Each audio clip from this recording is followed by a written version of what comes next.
Voilà, nous avons fait le tour de la cérémonie du 13 février 2016 pour la convention d'intronisation de Jean-Ping pour les présidentielles 2016. Vous avez écouté la quintessence de tous les discours et vous avez tout entendu. Vous aviez la possibilité et la capacité d'ailleurs de faire l'analyse et je voulais dire, un peu voir comment vous aviez apprécié vous-même cette cérémonie. Les mots, les verbes et beaucoup de choses ont été mises en exergue, mais la mémoire du peuple reste souveraine. Maintenant, nous allons écouter Jean-Ping, en fait, le principal concerné, pour ne pas dire, celui qui réunit ces 28 000 personnes. Ces 28 000 personnes à l'esplanade d'un Tchoréré, et ces 28 000 personnes sont venues spécialement pour écouter Jean-Ping. Oui, Jean-Ping, mais avec les autres. Mais, vous savez, il faut savoir ce que l'on veut, et ce que l'on veut, nous allons l'avoir là tout à l'heure, avec Jean-Ping, qui est parti de la tribune des officiels pour pouvoir délivrer une partie de sa pensée, parce que sa pensée, semble-t-il, est large. Et en tant que pensée large, nous voulons savoir un peu pour que l'on ne voit pas, en fait, que tout a été pipé. Jean-Ping est là, il va parler, je ne sais pas de quoi il parlera, mais c'est un garde des eaux, et il a failli pleuvoir ce matin, et il pleuvra peut-être après. C'est un garde des eaux. Et ces hommes, Bolani, Barretou n'a pas parlé, Boulouanois, Boukouboukou, Yabidia, Belebasova, Mwana Moka, Miyewa, Bana Mango, Ansiama, Mulumbu Mugisi, Atango.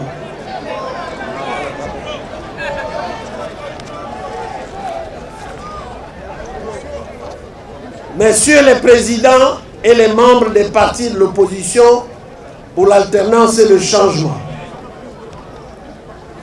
Mesdames et messieurs les membres signataires du Front de l'opposition pour l'alternance. Mesdames et messieurs les représentants de la société civile. Mesdames et messieurs les délégués et amis venus de l'extérieur. Gabonaises, Gabonais, mes chers compatriotes. En prenant la parole ici, je voudrais d'abord vous remercier.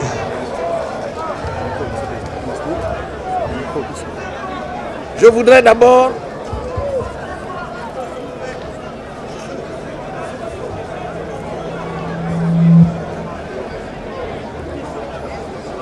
je disais qu'en prenant la parole ici, on n'entend pas. Un instant, monsieur le président. Un bon micro. Le micro n'est pas bon.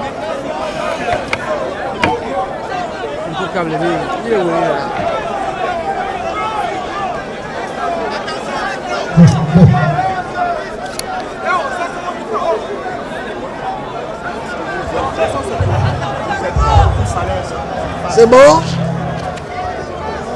C'est bon?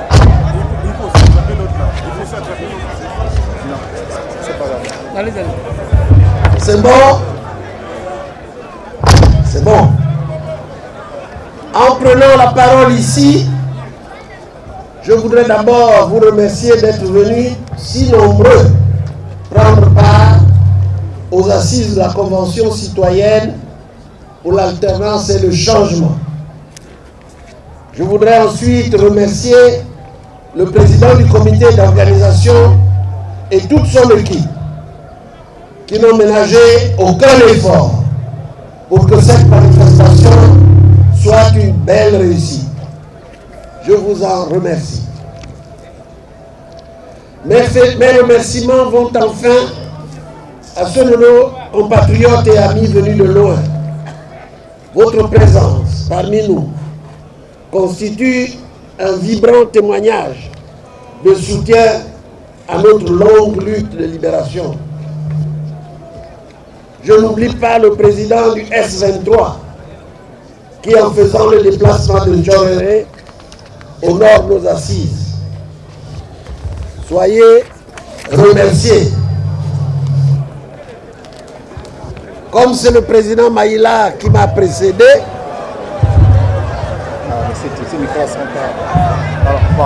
comme c'est le président Maïla qui vient de me précéder, je vais simplement vous demander de dire Misubara, Misubara. Mes chers compatriotes, notre existence en tant que peuple souverain, reconnu par la communauté internationale, s'identifie à un espace géographique donné, le Gabon, dont les habitants ont en partage plusieurs valeurs, parmi lesquelles les trois principales qui forment la devise de notre pays: union, travail, justice. Ces valeurs, socle de notre vivre ensemble, nous imposent des devoirs, dont celui de réagir lorsque la trajectoire de notre marche vers le progrès et la cohésion nationale est menacée. Réagir, réagir. Se soustraire à cette obligation, c'est entonner le chant de la dérobade en quittant la scène de la vie sur la pointe des pieds. En revanche, lutter contre l'imposture, l'arbitraire, la gabégie, la malgouvernance, la dictature, l'amateurisme et le manque de vision pour la projection de notre pays vers des cieux meilleurs, c'est mener le vrai combat. Le combat qui nous grandit. Le combat au service de la bonne cause. Le combat au bout duquel nos enfants auront le choix, soit de cracher sur nos tombes ou de nous faire entrer dans le panthéon de l'histoire.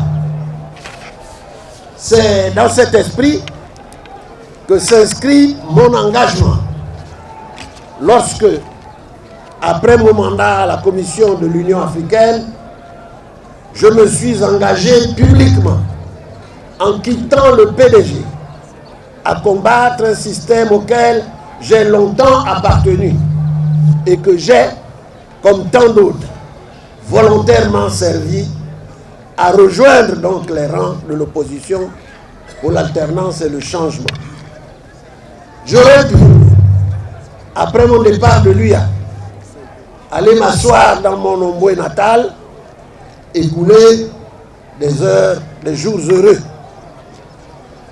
Mais comme d'autres avant moi, dont je salue l'engagement ici, j'ai pensé, devant le spectacle désolant offert par les émergents, qu'il était de mon devoir de me mettre aux côtés des autres pour sauver notre pays. Je dois vous avouer que la décision ne fut pas facile à prendre, car j'estimais que d'autres compatriotes, mieux placés que moi, pouvaient légitimement aspirer à assurer la conduite des affaires du pays.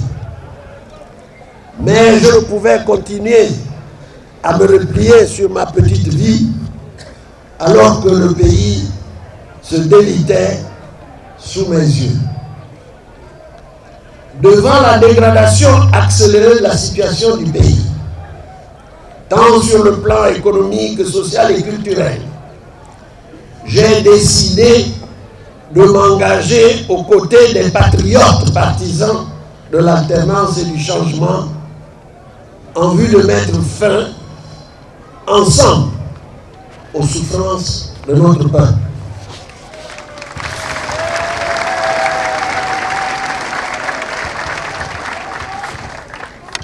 S'obstiner à ne pas voir la réalité en face ou à ne pas entendre les cris de détresse nous parvenant de partout revenait à apporter ma caution à la politique de destruction massive de notre pays dont le chef de tout, le demi-dieu qui tient les rênes du pouvoir, est structurellement le moteur. En 2009, dans ma délicate position à l'UIA, et constatant que ce demi-dieu s'était imposé avec l'aide des lobbies que beaucoup imaginent, je me suis trouvé dans l'obligation professionnelle de prendre acte de cette situation. Comme d'autres, je me suis mis à espérer qu'il pouvait, malgré tout, avec tous les talents dont regorge notre pays, et compte tenu de son âge relativement jeune, donner un nouveau souffle pour que le Gabon entre enfin dans la voie du développement de l'état de droit et de la démocratie. Il a demandé aux Gabonais de le laisser avancer. Et nous l'avons fait. Je voudrais dire que nous l'avons malheureusement fait. Mais ce monsieur-là a trahi tout le monde. Aussi bien les lobbies qui l'ont imposé que les quelques 9% des Gabonais qui l'ont accompagné dans cette périlleuse aventure. C'était une grosse erreur de casting, une imposture de trop, une catastrophe. C'est pire qu'avant. Nous devons le reconnaître avec courage et humilité. Je voudrais préciser le contexte de mon engagement pour dire que ce combat n'est donc pas pour moi, comme le pensent certains, une occasion de vengeance contre un système qui m'a ôté deux êtres chers, mes deux frères, Pierre-Louis Agonjo-Kawé et Joseph Renjamé Issani, dont je salue fraternellement les mémoires ici.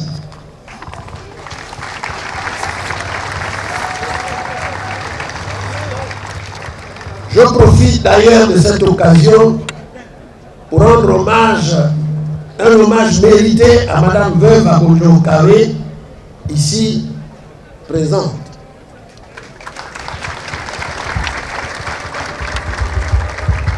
Le combat pour la libération du Gabon ne saurait être une affaire de vengeance, ni pour moi, ni pour personne. Je voudrais que les uns et les autres comprennent cela et sachent que la noblesse de notre lutte exige que nous prenions de la hauteur et que l'on se libère de tout sentiment de haine ou de vengeance. La haine et la vengeance ne construisent rien. Les historiens, les vrais et non ceux de la cour du roi, sont là pour reconnaître les valeureux enfants de ce pays. Je voudrais aussi préciser que les enfants que j'ai eus avec un membre de la famille au pouvoir ne sauraient en aucun cas, je dis bien en aucun cas, être un élément de renoncement à un combat aussi juste que notre. Le Gabon est plus grand que nous. Le Gabon est plus grand que nos contingences personnelles. Le Gabon est plus important et plus grand que nos petites vies.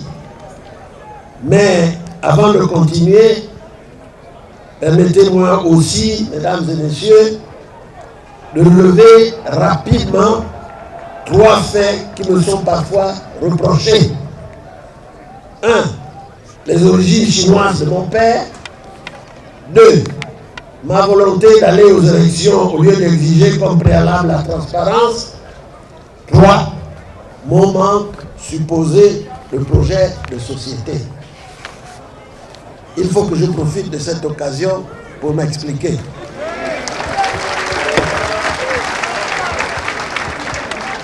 Mesdames et messieurs, certains compatriotes de tous bords font le tour du monde pour dire que je suis chinois et que je ne pourrais donc défendre les intérêts de l'Occident. D'abord, le président du Gabon n'a pas vocation à défendre les intérêts étrangers, mais à les protéger. Et j'avoue, avec la tête que j'ai et le nom que je porte, j'aurais bien du mal à dissimuler les origines chinoises de l'un de mes parents, mon père en l'occurrence. Si, bien sûr, j'en avais l'intention, ce qui n'est pas le cas, qu'il se rassure. C'est comme si Barack Obama ou Mme Ellen Johnson, sœur du Libéria, devaient dissimuler leur métissage.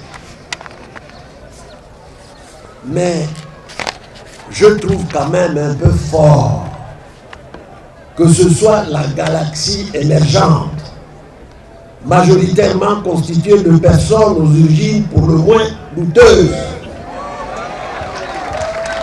qui ont tout accaparé et ont donné le Gabon à leurs amis asiatiques, béninois, somaliens et autres chebabs, et qui ont bénéficié de la largesse de la Chine comme jamais auparavant pour réaliser le peu de projets en cours, qui osent me faire à moi ce procès d'intention, assimilable à un délit de faciès. C'est vraiment l'hôpital qui se moque de la charité.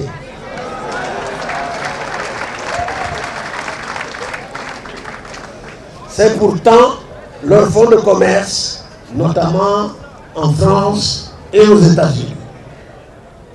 Je voudrais dire ici que j'assume pleinement mon métissage et j'aimerais que tout le monde en fasse autant. Que tout le monde en fasse autant. Je suis moi Gabonais. Et si mes compatriotes me l'accordent, ce dont je ne doute pas, je défendrai les intérêts du Gabon avec les amis du Gabon. Je ferai respecter la voix du Gabon, Urbi et Orbi.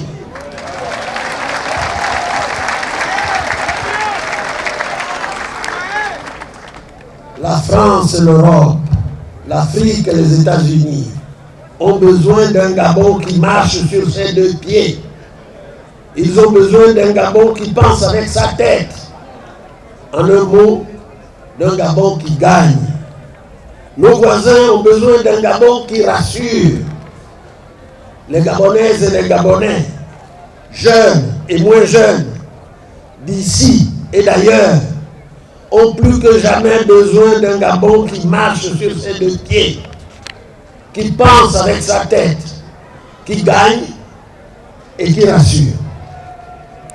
Le Gabon actuel n'est profitable à personne, ni à la France, ni à l'Europe, ni aux États-Unis, ni à l'Afrique, et encore moins aux Gabonais.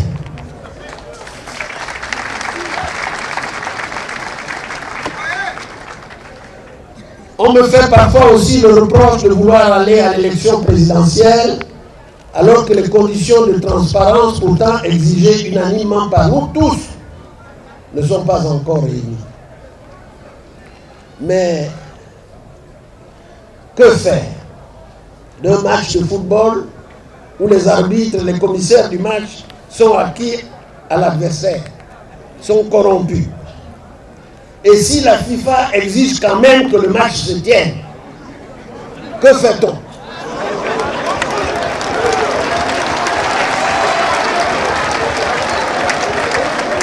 Doit-on déclarer forfait au risque de donner la victoire à l'adversaire?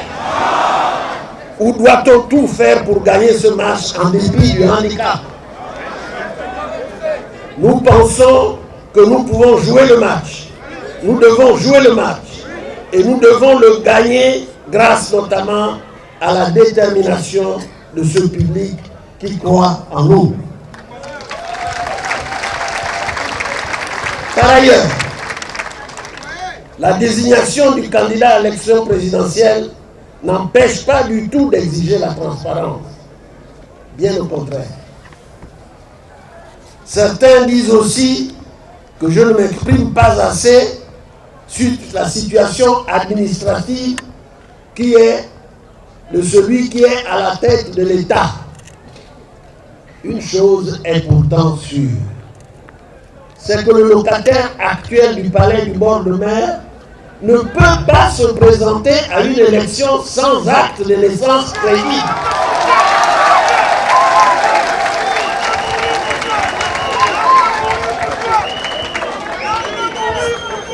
S'il s'obstine quand même à le faire, le peuple gabonais ne l'acceptera pas. Et comme on dit chez nous, il verra ce qu'il verra.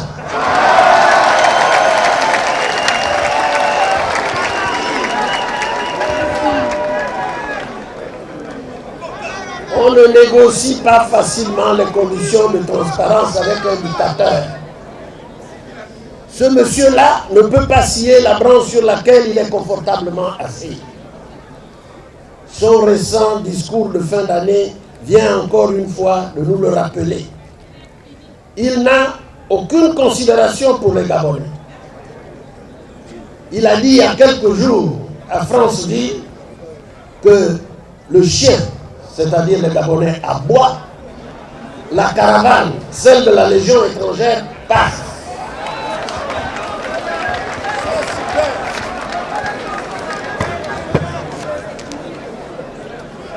Chers compatriotes, allez-vous accepter ça? Allez-vous accepter ça? Qu'on nous traite de chiens chez nous par des gens dont l'origine est douteuse? À mon avis, et pour être franc, aucune voix n'est exclusive. Je pense toutefois que quand on en choisit une, on doit s'en donner les moyens. Nous cherchons tous une solution à une équation à plusieurs inconnus. Bien malin celui qui pense avoir la solution pour sa résolution. Je pense par ailleurs que ce qui a manqué hier à notre frère Mba Besolo en 1993, à Mambundu en 1998 et à Mba Obama en 2009, et qui risque de nous manquer demain si l'on y prend garde, c'est la capacité de l'opposition à s'unir de façon unanime et sincère derrière un candidat unique et à le soutenir franchement pour revendiquer la victoire et accéder au pouvoir.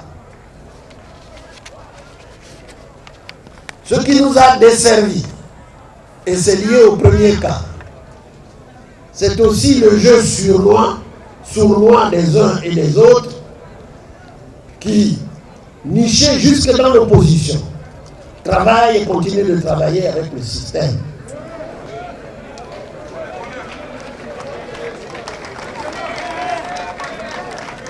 C'est ce jeu qui, à mon avis, a validé toutes les impostures. Nous le savons tous car nous venons de là-bas. Le Gabon, et je ne l'apprends à personne ici, est une maison de verre. Les Gabonais qui ne sont pas dupes voient le même scénario se reproduire sous leurs yeux. Quelle que soit la voie que nous aurons choisie, soyons sincères sur le but final. Et le but final, c'est la fin du système actuel. J'entends dire enfin qu'il faut se battre sur les projets économiques et sociaux et que Jean Ping serait à fond sur ces questions. Je voudrais d'abord rappeler que l'on ne combat pas une dictature avec des projets. Je ne dis pas qu'il ne faut pas davantage en avoir, Loin s'en faut, d'autant plus que j'en ai un. J'ai évidemment un projet de société qu'il voudrait voir pour pouvoir copier là-dessus.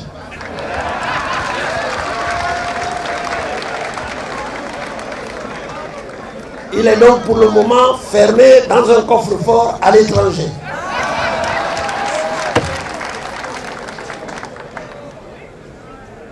Mes chers compatriotes, je viens de faire le tour du Gabon, village par village. Je dirais même case par case et famille par famille. Et je vous assure que de Libreville, on est très loin d'imaginer la réalité du Gabon profond. Jean Yégendong l'a rappelé. J'étais dans certaines de ces localités avec lui. J'ai écouté et ausculté le Gabon profond. J'ai dormi chez l'habitant et j'ai pu, pour une nuit ou pour un jour, partager son quotidien. J'ai entendu les cris, j'ai entendu les pleurs, j'ai mesuré l'échec et j'ai eu honte d'avoir appartenu à ce système.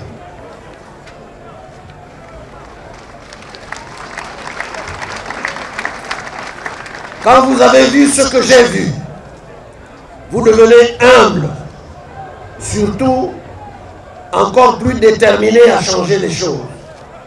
J'ai pris acte du choix porté sur ma personne le 15 janvier 2016 par la majorité des membres signataires du Front de l'opposition pour l'alternance. J'ai entendu, par-ci par-là, le peuple s'exprimer. J'ai entendu aussi les leaders politiques tout à l'heure, maintenant et un peu plus tard.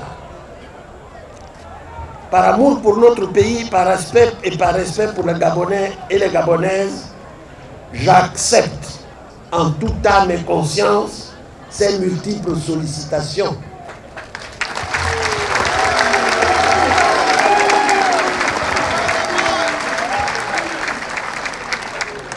Aussi, j'annonce solennellement ce samedi 13 février 2016 ma ferme décision de me porter candidat à l'élection présidentielle de 2016.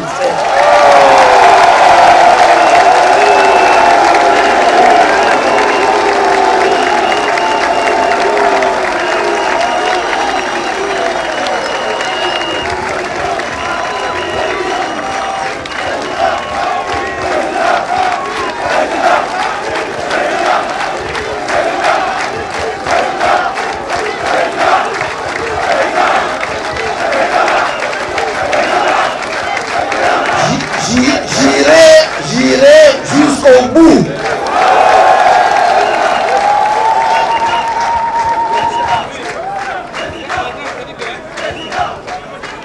Pour aller à cette bataille noble et difficile, j'aurai besoin de votre soutien, du soutien sans faille de chacune et de chacun d'entre vous.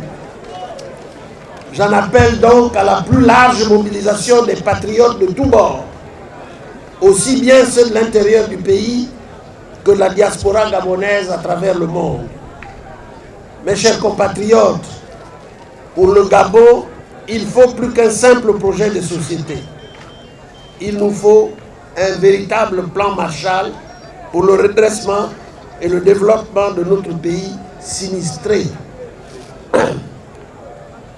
Le moment venu, je déclinerai les axes de mon projet qui se veut très ambitieux pour le Gabon et qui se résume à deux mots, à deux choses que vous connaissez déjà. Le Gabon à l'abri du besoin, le Gabon à l'abri de la peur. En réalité, ce qui a manqué, et ce qui manque toujours au Gabon, c'est l'état de droit. Ce qui a manqué et qui manque toujours au Gabon, c'est la démocratie. C'est l'absence de ces deux choses fondamentales qui est à l'origine de ces dysfonctionnements constatés depuis près de 50 ans. C'est en cela que mon engagement vise non pas à calmer le mal, mais à en détruire la cause. La racine du mal du Gabon, c'est justement l'absence d'état de droit et de démocratie. Mon engagement politique aujourd'hui vise à corriger en un mandat, je dis bien en un seul mandat, ce manquement fondamental. Je sais que le Gabon regorge de talents qui ont juste besoin d'être libérés par un environnement incitatif et rassurant. Je voudrais rappeler que nous combattons une dictature. Je précise que nous voulons mettre fin à cette dictature, à l'imposture. Nous devons mettre fin à un régime criminel qui n'a que trop duré. Et ce n'est pas un jeu. Ce n'est pas l'affaire d'une personne. C'est l'affaire de tous. Tous unis dans une même dynamique. Même si nos stratégies divergent, notre but doit être unique. Mettre fin à l'imposture et à l'humiliation que nous font subir l'usurpateur en chef et ses amis. Oui, mesdames et messieurs, chers compatriotes, ai-je encore besoin de préciser que depuis 7 ans, une bande mafieuse s'est emparée de l'État, érigeant le pillage du pays, la division et le mensonge en système de gouvernance, détruisant tout sur son passage, rasant des monuments historiques et des hôpitaux, cassant les petits investissements des Gabonais, maisons, boutiques et même panneaux publicitaires. Ai-je encore besoin de préciser que depuis 7 ans, les seules entreprises qui recrutent au Gabon sont la police, la gendarmerie et la SGS.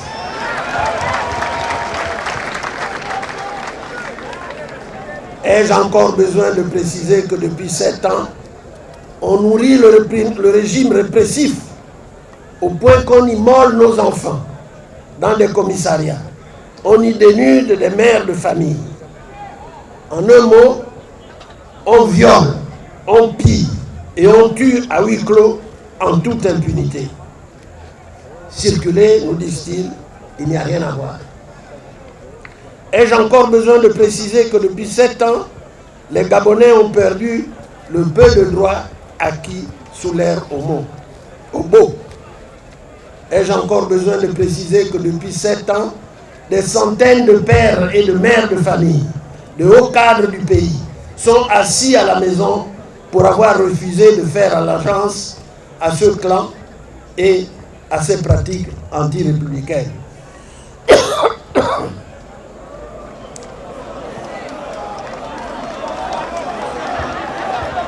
De l'eau. Ai-je encore besoin de préciser que depuis 7 ans, et pour la première fois dans notre pays, les partis politiques légalement constitués sont dissous, à l'exemple de l'Union nationale, qui a vu ses activités arrêtées pendant 4 ans. Ai-je encore besoin de préciser que depuis 7 ans, en dehors de quelques vassaux bien choisis, les Gabonais sont exclus de la gestion de leur propre pays, au profit de sans-papiers, n'ayant aucune attache avec notre pays, et dont le rôle est d'aider leur chef de bande et quasi-chef d'État à siphonner les caisses de l'État. Ai-je encore besoin de préciser que depuis 7 ans, les amis du demi-dieu sont arrêtés dans les aéroports du monde avec des valises pleines d'argent, de notre argent.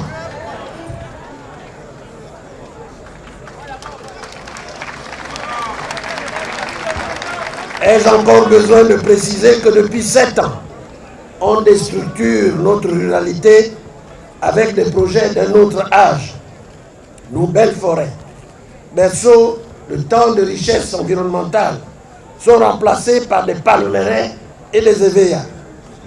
Et comme si cela ne suffisait pas, on spolie nos terres avec une graine qui ne poussera jamais.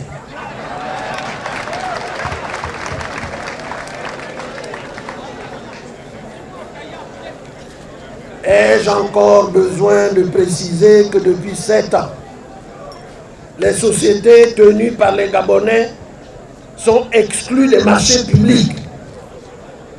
Et quand elles y accèdent, elles ne sont pas payées, alors que les entreprises de la Légion étrangère sont, quant à elles, payées rubis sur ongle pour des travaux souvent jamais réalisés. Ai-je encore besoin de préciser que depuis 7 ans, tout ce qui a été fait vise à humilier les Gabonais et à les affaiblir sur tous les plans, économiques, social et culturel. Ai-je encore besoin de préciser que depuis 7 ans, nos mères et nos femmes n'ont plus d'espace pour vendre au marché. Les Gabonais sont exclus de toute l'économie nationale par des réseaux mafieux importés et entretenus. Ai-je encore besoin de préciser que depuis 7 ans, nous avons comme chef d'État un enfant, ce petit-là, qui s'amuse avec l'argent public à acheter des véhicules de grand luxe, des avions de grand luxe, véritables palaces volants pour chacun des membres de sa bande, des châteaux dans le monde entier, au point que le budget de la présidence a été multiplié par 1000. Oui, par 1000, alors que la population croupit toujours dans la misère. Ai-je encore besoin de préciser que depuis 7 ans, la nationalité gabonaise est galvaudée et distribuée à des fins purement électoralistes? Ai-je encore besoin de préciser que depuis 7 ans, l'on a renforcé une justice à 2 vitesses, avec des lois pour régler des comptes aux honnêtes gens et d'autres pour protéger des voyous? Ai-je encore besoin de préciser que depuis 7 ans,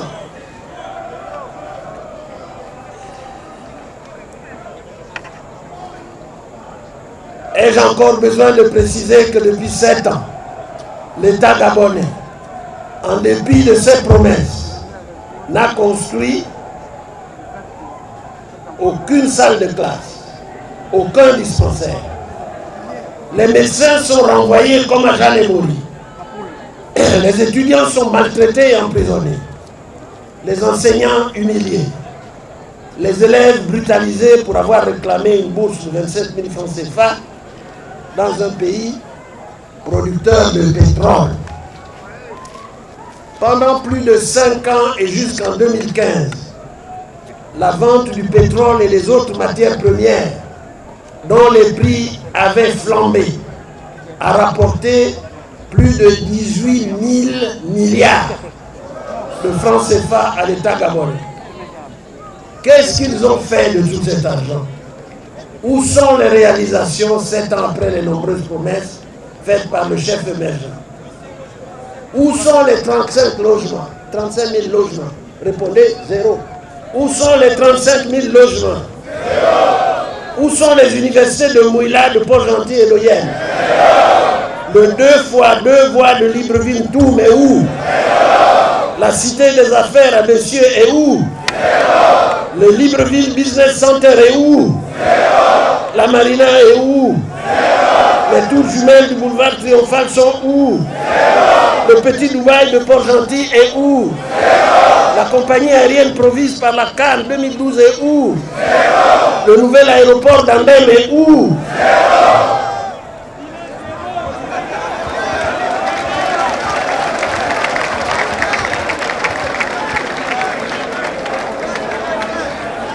Ai-je besoin de préciser que malgré le CHU inauguré à coup de publicité et qu'une CNAM GS vantée comme réussite de la troupe du théâtre émergente, l'on meurt encore de paludisme, de diarrhée, d'accouchement, d'endémie. On a privilégié la santé bling-bling au détriment des soins de santé primaires. Voilà, mes chers compatriotes, la liste n'est pas exhaustive, le Gabon des émergents. Nous ne pouvons plus les laisser faire. Nous ne devons plus les laisser faire.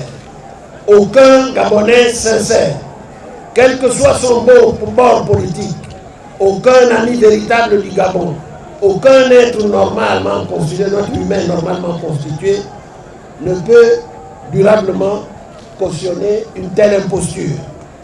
En tout cas, mes amis et moi avons pris l'engagement solennel d'arrêter cela.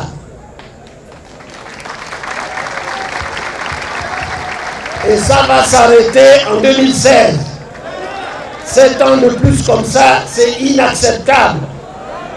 Nous disons haut et fort, ça suffit comme ça. Ça suffit. Ça suffit. Ça suffit.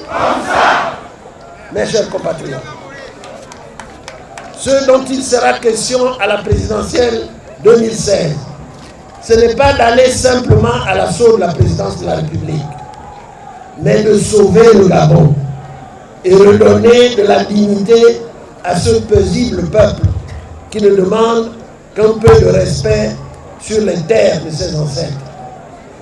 Ce qui nous sera demandé à la présidence de 2016, ce n'est pas simplement de choisir un président à la place d'un autre, mais de proposer un Gabon différent, un Gabon sûr, un Gabon de portage, un Gabon pour tous, ou comme dirait Maïla, une nouvelle république.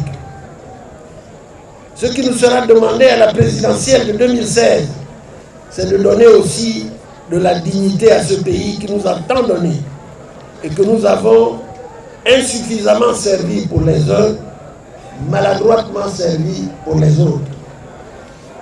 Ce Gabon-là est notre seule richesse. C'est l'héritage que nous tenons de nos anciens et que nous devons transmettre à nos enfants et petits-enfants. Rappelons que nous sommes au XXIe siècle et que nous ne pouvons pas entrer dans l'histoire à reculons comme c'est actuellement le cas. Oui, mesdames et messieurs, personne ne peut y arriver seul. Aucun parti politique, quelle que soit son histoire et son ancrage, ne peut y parvenir seul. Ce n'est pas un combat de camp ou de clan. C'est un combat pour la survie de notre pays. Ce combat-là doit transcender tous les clivages. Et c'est seulement si nous sommes unis et sincères que nous pouvons le gagner. Il nous faut donc unir, absolument unir au-delà de l'opposition, unir au-delà du Gabon, rassembler ce qui est épars, car l'adversaire présente plusieurs visages et les forces obscures qui le soutiennent sont nombreuses, multidimensionnelles et parfois nichées, hélas, jusqu'au cœur de l'opposition. J'appelle donc l'opposition à se ressaisir pour sortir des querelles stériles dans lesquelles elle s'est toujours engluée. Est-il besoin de rappeler qu'en dehors de quelques figures, l'opposition gabonaise est majoritairement composée de personnes qui, pour la plupart, et quel que soit leur âge, sont responsables par leurs actes, par leurs paroles ou par leur silence du chaos actuel de notre pays. En le disant, j'y prends toute ma part. J'y prends toute ma part. C'est pour cela que je comprends notre engagement comme une voie de rédemption. Oui, une voie de rédemption pour chaque homme et chaque femme qui a contribué volontairement ou involontairement, par action ou par omission, à créer le monstre que nous décrions et combattons ensemble aujourd'hui. Oui, mes frères et sœurs, ce monstrueux système est aussi bien malheureusement notre bébé. Nous devons, pour nous faire pardonner les générations actuelles et futures, pour être en paix avec Dieu et avec les mâles de nos ancêtres, réparer notre faute. Je le répète, nous devons, pour nous faire pardonner les générations actuelles et futures, pour être en paix avec Dieu et avec les mains de nos ancêtres, réparer notre faute. Réparer notre faute passe obligatoirement par un engagement fort et sincère à casser ce que nous avons tous contribué à construire. Cela nous interpelle et nous appelle à plus d'humilité, à plus d'engagement et à la sincérité. Nous devons laisser ce pays à nos enfants et petits-enfants dans un état meilleur que nous l'ont laissé nos pères. Ressaisissons-nous, rassemblons-nous. Mon engagement peut donner de moi et de mes amis l'impression que nous sommes pressés.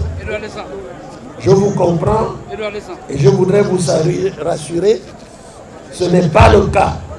J'ai simplement envie que l'on tourne définitivement la page des 50 dernières années et que le Gabon passe à autre chose. Mon objectif est que ce système s'arrête enfin. On ne peut pas laisser cette charge à nos enfants et petits-enfants. Nous avons les moyens d'arrêter ça en 2016. Nous pouvons le faire, nous devons le faire et nous allons le faire.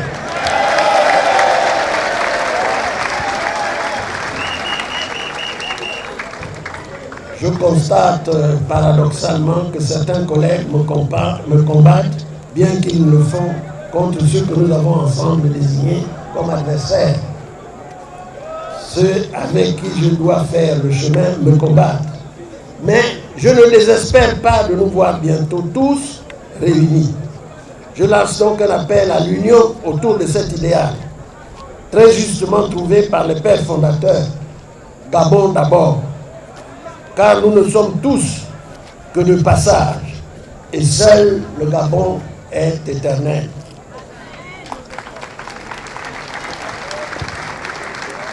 Comme je le disais plus haut, le problème qui nous est posé est celui du Gabon, c'est-à-dire quelque chose qui dépasse nos petites personnes et qui doit transcender nos clivages. Il nous est demandé de sauver notre pays, de libérer des mains d'une bande mafieuse qui l'a pris en otage et qui a décidé de marginaliser et d'humilier les Gabonais. Pour cela, tous les enfants du pays sont appelés au front. Il n'y a plus de Gabonais du PDG et de Gabonais de l'opposition. Il n'y a que le Gabon et il n'y a que les Gabonais. Être Gabonais oblige à défendre le Gabon chaque fois qu'il est menacé. Quand le Gabon est menacé ou attaqué, ce sont toutes ces filles et tous ces fils qui doivent s'unir pour défendre la patrie. Ce sont tous les amis du Gabon qui doivent lui témoigner leur amitié et leur solidarité. Je profite de l'occasion pour saluer et apporter mon soutien fraternel aux frères et sœurs du courant Héritage et Modernité qui ont décidé, au nom justement de la défense de notre cher Gabon, de braver au sein même du PDG et au péril de leur vie et de leur situation sociale le système mis en place par Rasputin, le gourou venu d'ailleurs, qui a placé ses compatriotes et ses hommes de main dans tous les rouages importants de l'appareil d'État. J'ai une pensée pour Serge Madiala, qui paie actuellement à la prison centrale de Libreville, d'avoir osé dire non à l'imposture, à l'incurie qu'incarne ce régime. Je veux donc rassurer nos compatriotes du PDG et leur demander de ne pas avoir peur de nous. Notre combat est le même. Libérer la liberté. Oui, libérer la liberté, mon cher Pierre Claver. Nous serons lavés le linge sale en famille lorsque nous nous serons débarrassés ensemble du monstre qui menace la maison commune. Je salue aussi la justice française pour le travail qu'elle a fait pour démanteler ce système mafieux qui pille le Gabon. En le disant, je prends l'engagement devant vous qu'une fois que nous nous serons libérés du nous aurons libéré le pays, la justice de la nouvelle République s'en chargera. Pour terminer, je salue la société civile gabonaise qui combat ce système avec courage et détermination de l'intérieur du pays. Et Dieu seul sait le risque que prennent ces hommes et ces femmes depuis des décennies. Je comprends aussi l'inquiétude de certains d'entre eux qui ont, à juste titre, peur de voir leur combat, cette cause pour laquelle ils ont tout sacrifié, tomber dans les mains de gens peu sérieux, ayant pour ambition de perturber cet odieux, de perpétuer cet odieux système vieillissant. Je voudrais vous rassurer de ma détermination et de ma sincérité. Je ne vous trahirai pas. Pour paraphraser la phrase du général de Gaulle, ce n'est pas à mon âge que je commence à une carrière de dictateur.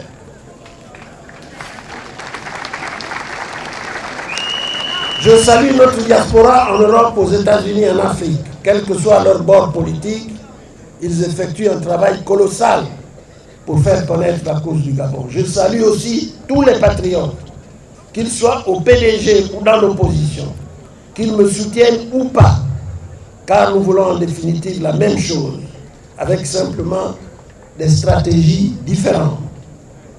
Gandhi ne disait-il pas, je le cite, « Quel que soit le livre sacré, pourvu que Dieu fût pleinement aimé. » Et moi, je vous dis, quelle que soit votre stratégie ou votre camp, pourvu que le Gabon fût pleinement aimé.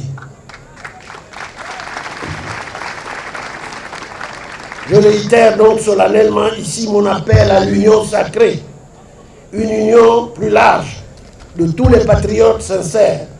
Ce qui nous rassemble est plus grand que ce qui nous divise. Il s'agit du Gabon, de notre cher Gabon. Transcendons donc nos clivages, réprimons nos égos et pensons Gabon d'abord. Mes chers compatriotes, c'est le message que je voulais partager avec vous aujourd'hui. Les semaines et les mois qui vont suivre seront difficiles. Pour ma part, je suis conscient que ce n'est pas un jeu. Quand vous décidez de vous opposer à ce système, m'a-t-on prévenu, vous devez en même temps réserver votre caveau au cimetière. Peut-être que, comme mes frères Agonjo, Renjambe, Mambundu, Baoba, Mzengebong et d'autres, je n'y arriverai pas. Mais si je devais partir les rejoindre brutalement, c'est que j'aurais fini ma tâche. Si je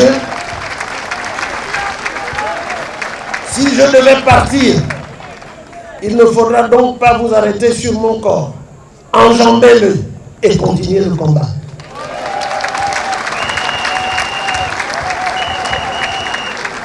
Car si nous devons tous être utiles pour l'aboutissement de ce combat, personne ne doit être indispensable. Mais je sais aussi qu'à partir de ce jour, et avec votre soutien, plus rien ne nous arrêtera et plus rien ne nous arrivera.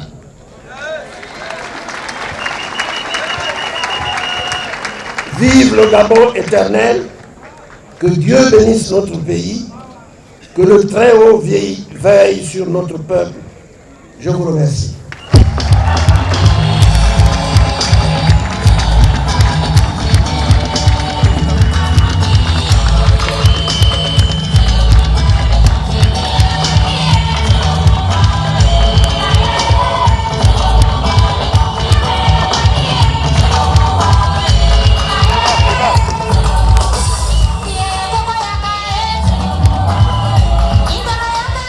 C'était Jean Ping qui a livré son message après qu'une trentaine de partis politiques, on a fait ascension des associations, on a fait ascension des syndicats, on a fait ascension de certaines organisations non gouvernementales pour que à la fin Écoute, Jean-Ping, c'est un rassemblement qui a commencé à 9h et là, on est dans les 20h.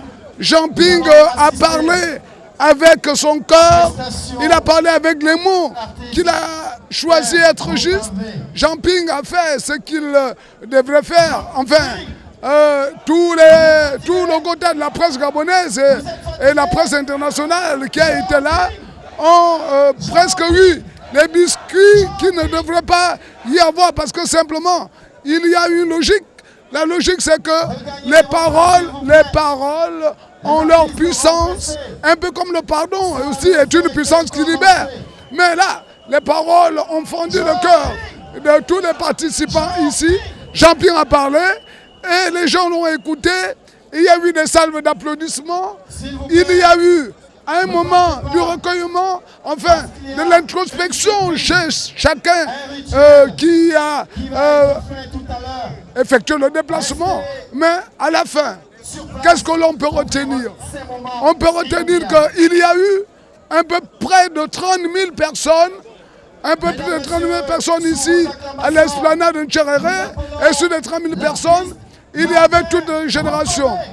Il y avait beaucoup de femmes. Il y avait un Gotha fort de notables. Les 9 provinces se sont exprimées et il y a même eu certaines improvisations. Il y a eu par exemple le syndicat des piétons et des chômeurs qui a exigé à pouvoir parler devant ces 30 000 personnes. Il y a eu des associations qui ne se sont pas arrimées à l'organisation de cette convention, mais qui ont tenu. J'ai connu par exemple une association de plus de 300 femmes qui s'appelle, me disait-on, la défiance de Jean-Ping. La défiance, il faut comprendre, la peur d'être trompé, des femmes démunies qui se sont mis dans un certain mouvement et qui sont organisées depuis pratiquement, me disait-elle, 3 mois pour dire nous n'avions pas besoin d'aller voir Jean-Ping, nous n'avions pas besoin d'aller voir quiconque. Ce que nous voulons, c'est participer au mouvement qui devrait mettre Jean-Ping au piédestal des élections 2016. Le mouvement de la défiance pour Jean-Ping. Il y a eu plusieurs mouvements comme ça qui n'ont pas voulu s'arrimer de manière conventionnelle à la convention, mais qui se sont autorisés à venir fortement. Voilà Alexis Henri Biban, voilà TV+, et voilà ce qu'a été aujourd'hui la convention du 13 février pour la présentation de Jean-Ping comme candidat au présidentiel avec le fond de l'opposition permanente. TV+ était là et vous l'aviez su grâce aux images d'Alexis Henri Biban, Jean-Herbe Biteré. On se retrouve dans de tout prochains challenges. Merci de votre fidélité.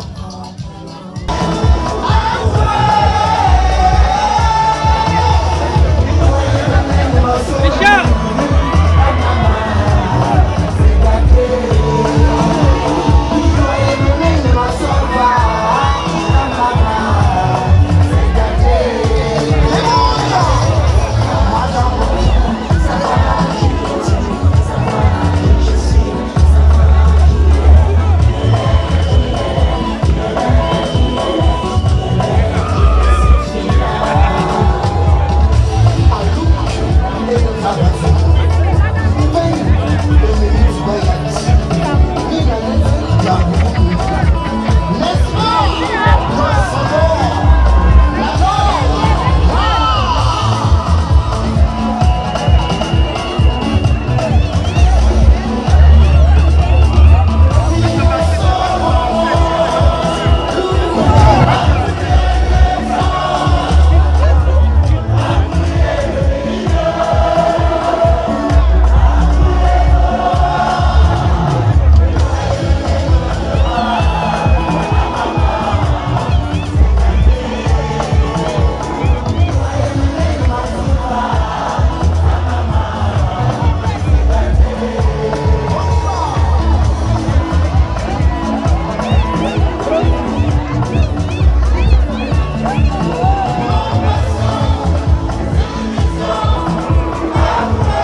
les membres de la sécurité pour mettre de l'ordre.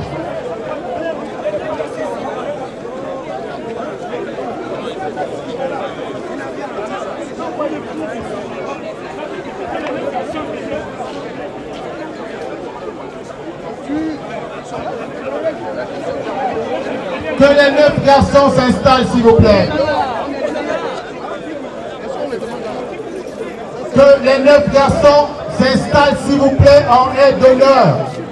Je demande à la sécurité de le faire maintenant. Que les 9 garçons s'installent sur la aide d'honneur. Que la sécurité se charge de ça.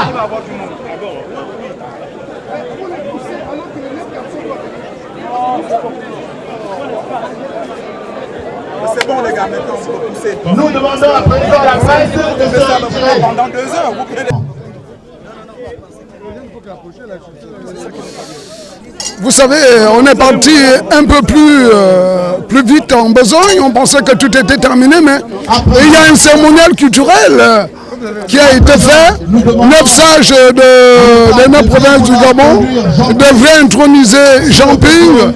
Et là, c'est le Goué maritime qui donne la torche, enfin, la lumière de la voie à Jean Ping. Vous savez que Jean Ping est ressortissant de le Goué maritime. Et à tout seigneur, tout honneur, même si dans la logique de Jean Ping, il n'y a pas d'appartenance ethnique provinciale et autres, mais on a voulu quand même que les moments étant sacrés dans nos cultures, que Jean Ping soit amené par sa maman, on va dire, par le Goué maritime, pour être intronisé par les notables, les 9 notables, les 9 sages. Vous savez que dans tout ce qu'il y a comme appartenance spirituelle, il y a toujours ce clan de sages-là. Et Jean Ping a été intronisé. On l'a placé sur son fauteuil de candidat de l'opposition à la présidentielle 2016 par les 9 sages du Gabon. Il y a entre autres ceux qui ont un peu disparu, mais qui sont reconnus comme les valeureux combattants pour la libération du Gabon. Je parlerai par exemple du général Simon Mengomatom, qui est là pour la province du Wellington. Jean Ping, drapé du drapeau gabonais, est là assis et à qui on a donné le fauteuil immaculé. Et ce fauteuil immaculé est pour lui. Monsieur Jean-Paul, sage de la notabilité du Moyen-Ogooué, vous êtes appelé à présent à bénir le candidat, son Excellence, le président Jean Ping. Jean Ping,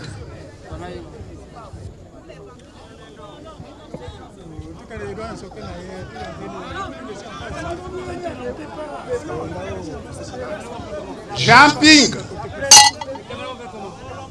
au nom de nos ancêtres, au nom de toutes les communautés nationales, nous, les 9 sages, représentant les provinces du Gabon, te donnons ce jour la bénédiction de conduire notre pays jusqu'à la victoire finale. Ping va et libère le Gabon.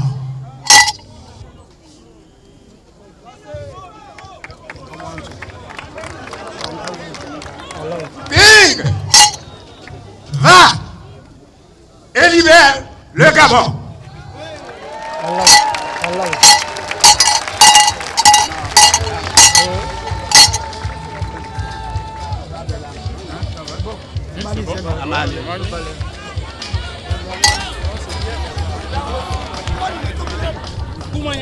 Voilà, c'était le message des 9 sages du Gabon.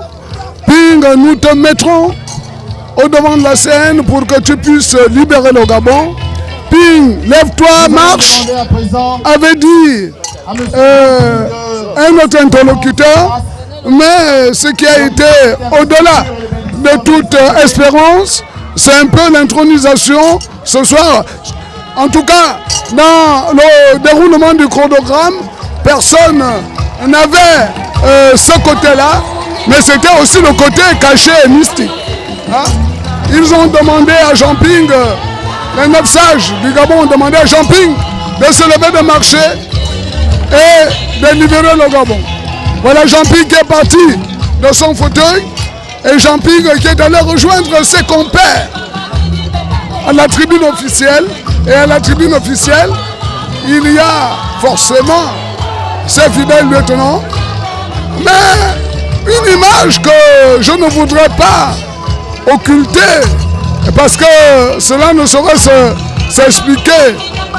La présence de 10 aînés d'André Mbobam. Et d'ailleurs, on va dire que c'était les patriarches de la famille, paternelle et maternelle. Et je dirais même, c'était les représentations d'André Mbobam dans cette logique qui voudrait que chaque homme ait un socle, et ce socle-là devait être reconnu devant Dieu et devant les hommes. Voilà, le cérémonial continue. Une torche indigène, valeur d'éclairage.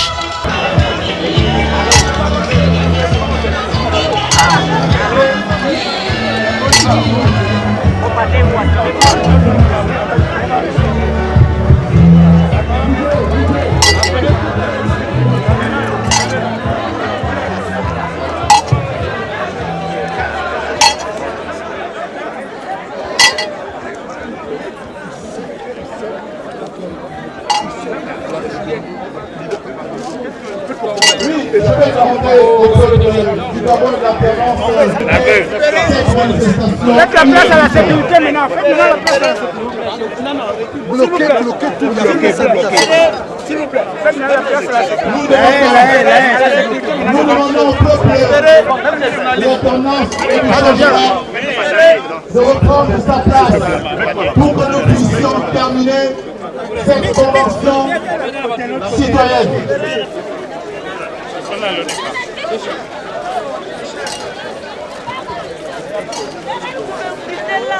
Libérez. On libère. Mon petit, d'abord. Oh. Monsieur, s'il vous plaît.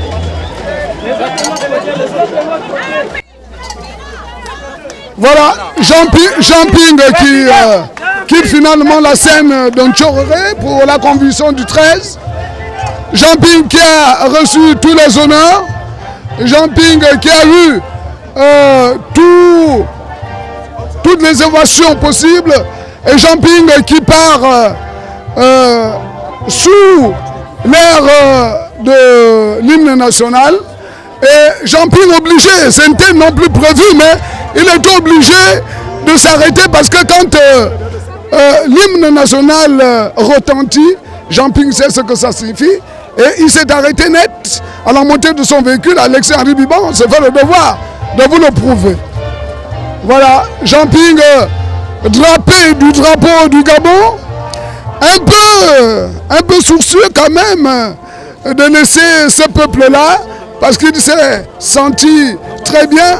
On a voulu lui arracher quelques mots, mais c'était impossible parce que il y a près de 30 000 personnes ici à Antchoréré et 30 000 personnes être contenues par presque pas de sécurité, parce que Jean-Ping a dit il n'a pas besoin de sécurité parce que simplement il se sent chez lui et que seul le peuple gabonais le protège. Alors, donc 30 000 agents de sécurité pour Jean-Ping, et Jean-Ping est là. Il va partir, mais on aurait voulu voler quelques mots à Jean-Ping, mais vous comprenez que si Bitege n'arrive pas à arracher quelques mots à Jean-Ping, aucune presse l'a fait. Mais ce n'est que partie remise parce que c'est le début désormais de la longue marche vers les élections présidentielles 2016. Et Jean-Ping va un temps soit peu. Maintenant, s'accoutumer à gérer et les imprévus et tout ce qui est prévu, mais aussi gérer tout ce qu'il y a comme tension. Il disait dans son homélie que quand on s'oppose au système actuel, on doit préparer son caveau. Mais il a finalement dit aussi qu'en termes de caveau, personne ne l'aura aussi longtemps que le peuple gabonais est avec lui. Voilà, Jean-Ping s'en va.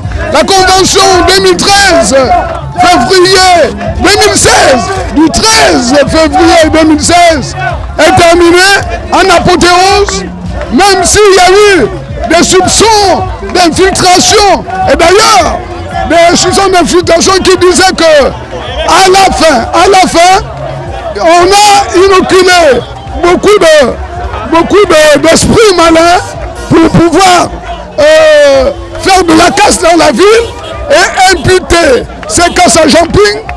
Mais ce que l'on sait, c'est que la sécurité, elle a été minimale. Mais la vérité est que chacun répondra de ses actes et devant Dieu et devant le peuple. Alexis-Henri Bibon, Jean-Hilaire Vitéré, pour le compte de TV+, c'était la convention de février 2013. Non, le 13 février 2016. Pour les élections 2016, Jean-Ping a terminé à l'esplanade de Ntcheréré, une date qui va rester dans les annales de l'histoire du Gabon, la convention de Ntcheréré. Alexis-Henri Bibon, Jean-Hilaire Vitéré, pour le compte de TV+.